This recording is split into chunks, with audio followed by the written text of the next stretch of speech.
ITRU।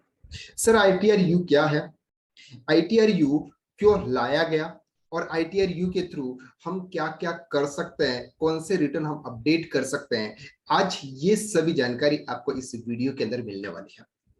ITRU is a new form for filing updated IT returns has been announced by the income tax department। Sir income tax department के द्वारा एक नया form announce किया गया है।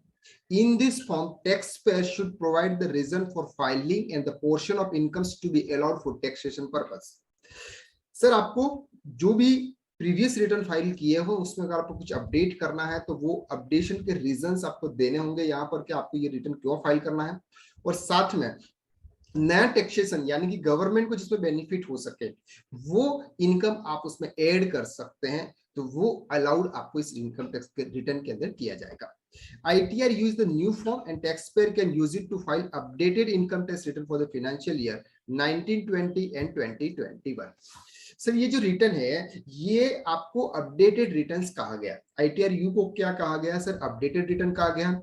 इस return के थ्रू आप फिनेंशियल ईयर 1920 के एंड 2021 के जो भी रिटर्न आपने प्रीवियस ईयर में फाइल किए हुए हैं उस रिटर्न में अगर आपकी कुछ मिस्टेक्स हुई है और उसको आप रिवाइज नहीं कर सकते, रिवाइज की डेट चली गई है, तो आप इसको ITRU के थ्रू आप उसको अपडेट कर सकते हैं। उसके अंदर जो चेंजेस करने थे, आपको कुछ ओमिशंस थे यानी कि उसमें कुछ करेक्शंस करने थे, ये आप ITRU के थ्रू कर सकते हैं। To provide an opportunity to rectify such error, यानी कि आपको प्रीवियस रिटर्न के अंदर कुछ एरर हो गई है उसको आप रेक्टिफाई करने की अपॉर्चुनिटी इनकम टैक्स डिपार्टमेंट ने ITRU के रूप में दी गई है। This updated return can be filed within 2 years from the end of the relevant assessment year। Sir आपका असेसमेंट ईयर जब फिनिश होता है, जैसे अभी जो असेसमेंट ईयर चल रहा है सर ये 22-23 चल रहा है, फिनेंशियल ईयर 21-22 का, तो जैसे ही आपका असेसमेंट ईयर फिनिश होता है उसके 2 साल तक आप अपनी जो भी इनकम्स हैं या जो एक्सपेंसेस है कुछ भी है उसको आप अपडेट कर सकते हैं ITRU के through. Taxpayer will have to provide proper reason for revising the income tax return not already filed or not reported income correctly or choosing the wrong head of income or reducing carry forward losses। क्या मतलब है sir इसका simple सा मतलब है कि अगर आपने प्रीवियस रिटर्न फाइल किया हुआ है और उस रिटर्न के अंदर अगर आपने गलत इनकम दे दी है, कई गलत हेड आपने चूज कर लिया, जो इनकम का हेड आपका कुछ और था आपने कुछ और चूज कर लिया है, अगर आपके कोई कैरी फॉरवर्ड लॉसेस है उसको आपको कम करने हैं तो आप ITRU के थ्रू कर सकते हैं।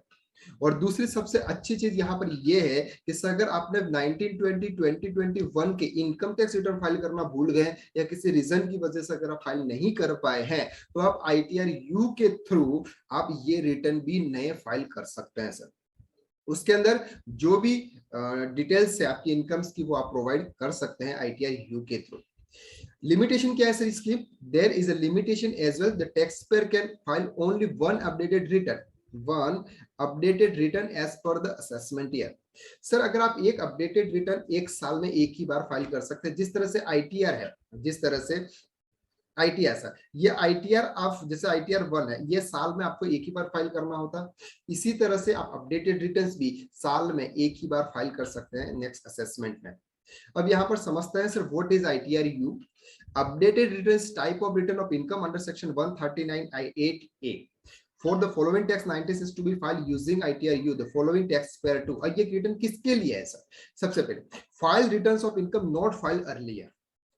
सर अगर किसी ने 1920-2021 के इनकम टैक्स रिटर्न फाइल नहीं किए हुए हैं तो ये रिटर्न उनके लिए है, वो ITRU फाइल कर सकते हैं। Make a correction in disclose the income tax return, अगर आपने प्रीवियस ईयर में कोई रिटर्न फाइल किया है तो उसका डिस्क्लोज यानी कि उसमें अगर कोई मिस्टेक्स हुई है, करेक्शन अगर आपको करना है तो आप ITRU के थ्रू कर सकते हैं। फिक्स और changes the head of income, अगर आपने प्रीवियस रिटर्न के अंदर कोई गलत हेड चूज कर लिया है तो आप ITRU के थ्रू राइट हेड चूज करके इनकम ये रिटर्न फाइल कर सकते हैं। Use the carry forward losses, sir अगर आपने प्रीवियस रिटर्न के अंदर कुछ लॉसेस को कैरी फॉरवर्ड किया हुआ और आप ये चाहते हैं कि हमारा लॉस इतना ही नहीं था हम इसको रिड्यूस करना चाहते हैं तो आप ITRU फाइल कर सकते हैं। reduce unobserved depreciation and you reduce income tax credit and more। अगर आपको ये इतनी फैसिलिटीज अगर आपको लेनी है तो ही आप ITR यू फाइल कर सकते हैं। अब हम आगे समझते हैं सर ITR यू फाइल कौन नहीं कर सकता। Who should file ITR income tax return?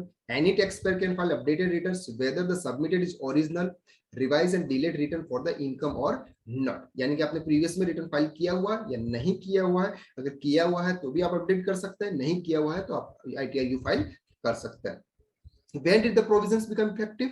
Sir ये प्रोविजन कब से इफेक्टिव है? सर ये प्रोविजन इफेक्टिव होगा 1 अप्रैल 2022 से, यानी इसके पहले कोई अपडेटेड रिटर्न नहीं होगा। तो अभी इन्होंने क्या बोला सर आपको कि 24 मंथ तक आप असेसमेंट फाइल कर सकते हैं, यानी कि 24 मंथ कब से 1920-21 for financial year. Deadline for final income tax updated return sir क्या है? The updated return can be furnished within 24 months from the end of the specific assessment year। For example, for the assessment year 22-23, an updated return can be filed 31st March 2025।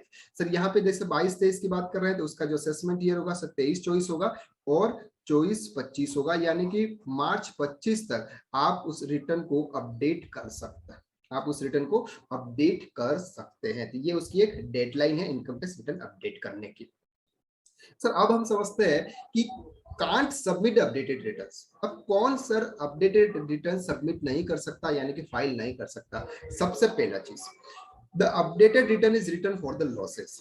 Sir अगर आपके कोई losses है, अगर losses को आप अगर बढ़ाना चाहते हैं तो आप ये रिटर्न फाइल नहीं कर सकते हैं। ये रिटर्न उन्हीं के लिए जिसमें गवर्नमेंट को बेनिफिट हो रहा हो, जिसमें गवर्नमेंट को बेनिफिट हो रहा है वो काम अगर आप कर रहे हो इस रिटर्न के अंदर तो आप ये रिटर्न फाइल कर सकते हैं।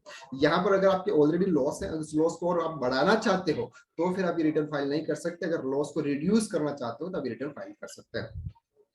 The updated return is reduce the income tax liability from the return file earlier।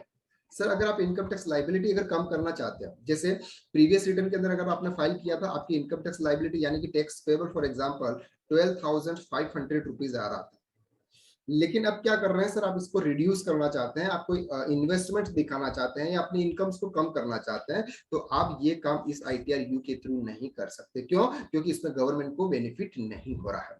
The updated recent result increase the refund। Sir सबसे पहली चीज यहाँ पर एक और मैं आपको क्लियर कर देता हूँ कि अगर आपने प्रीवियस ईयर के रिटर्न फाइल नहीं किए हुआ 19, 20, 21 के, तो आप सर ये रिटर्न तो फाइल कर सकते हो, लेकिन अगर आपका रिफंड है, अब रिफंड के लिए एलिजिबल नहीं हो सर, इसका आपको रिफंड नहीं मिलेगा। आप सिर्फ और सिर्फ इनकम टैक्स रिटर्न फाइल कर सकते हैं फॉर लोन पर्पस के लिए, बाकी और कोई ऑप्शंस यहाँ पे नहीं रहेगा sir.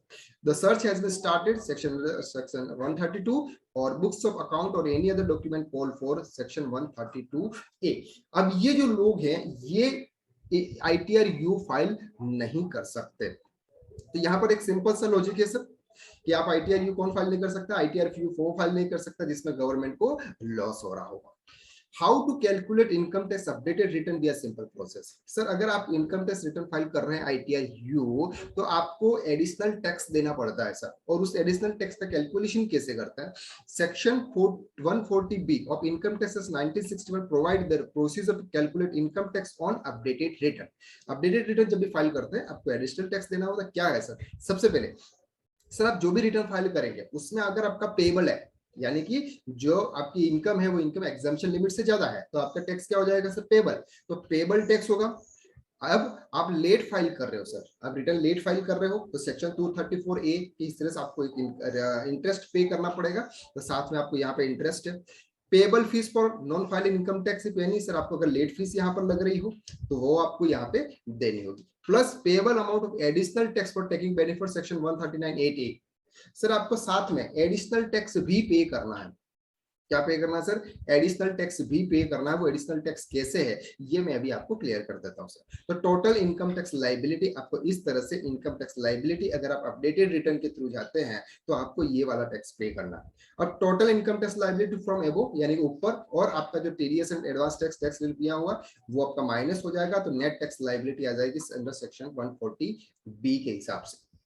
Payable tax plus interest पर प्लस लेट फीस और payable amount as additional tax under section 139(8)A के थ्रू अगर आप फाइल कर रहे हैं तो आपको एडिशनल टैक्स भी पे करना है। अब सर एडिशनल टैक्स की इसकी लाइबिलिटी कैसे आती है? The avail the benefit of section 139(8)(a), यानी कि अगर आप अपडेटेड रिटर्न फाइल करना चाहते हैं तो आपको क्या करना है sir, 25% of tax higher education से सेकेंडरी एजुकेशन से interest as calculated above if the updated returns to file with in 12 month from the end of the assessment year. Sir अगर आप विद इन 12 मंथ के अंदर, आपका assessment year finish हो चुका, assessment finish होने के बाद में 12 महीने के अंदर अंदर अगर आप अपडेटेड रिटर्न फाइल कर रहे हैं और आपकी जो भी टैक्स लाइबिलिटी आ रही है, जो भी आपकी टैक्स लाइबिलिटी आ रही है उसका आप एडिशनल ऐड करेंगे sir at the rate 25% tax. For example अगर आपका टैक्स लाइबिलिटी से 10,000 है तो आप 25% ऐड करेंगे यानी कि 2500, आपको टोटल 12,500 रुपीज का टैक्स पे करना पड़ेगा अगर आप ITR फाइल कर रहे हैं with in 1 year। And 50% of tax HEC and interest is calculated above if updated is to be filed within 12 months, after 12 months, before 24 month। यानी कि आप 12 महीने के बाद और 24 मंथ से पहले अगर आप ये रिटर्न फाइल करते हैं तो आपको सर 50% एडिशनल टैक्स देना पड़ेगा। जो भी आपका टैक्स पेबल है उसका 50%, जैसे हमने यहाँ पर कैलकुलेट किया 10,000, जैसे हमने यहाँ पर टैक्स कैलकुलेट किया सर 10,000, तो 10,000 का 50% आपको ऐड देना पड़ेगा यानी कि टोटल आपको 15,000 रुपीज का टैक्स पे करना पड़ेगा। तो ये था सर ITR-U। तो ITR-U के बारे में मैंने आपको डिटेल में एक्सप्लेन कर दिया। अब ये ITR-U किस तरह से फाइल होता है इनकम टैक्स पोर्टल के ऊपर, इसका लाइव वीडियो, रिकॉर्डिंग वीडियो मैं आपको नेक्स्ट सेंड करने वाला हूं जब ये रिटर्न पोर्टल के ऊपर आ जाएगा। तो ITR-U किस तरह से फाइल करते हैं, अगर ये आपको देखना है तो आप प्लीज इस चैनल को सब्सक्राइब कर लीजिएगा। Thank you so much.